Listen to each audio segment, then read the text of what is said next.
Voici la première vidéo d'une longue série sur les mots à utiliser dans une copie. Jour 1, le mot ekphrasis.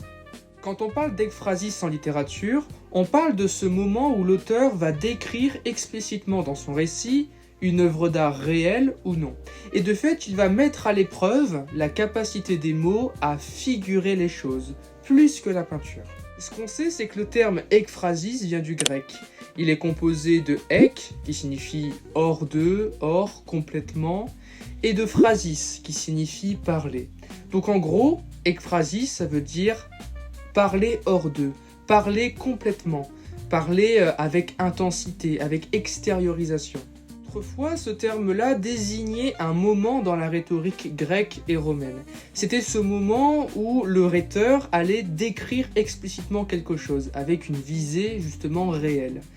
Aujourd'hui, c'est un terme qui a dérivé vers l'art. Aujourd'hui, l'ekphrasis, c'est surtout ce moment où l'auteur va décrire explicitement une œuvre d'art en particulier, pas forcément une scène. Aujourd'hui, l'exemple le plus emblématique d'une ekphrasis en littérature, c'est le chant 18 dans l'Iliade d'Homère. C'est ce moment où Homère va décrire explicitement le bouclier d'Achille.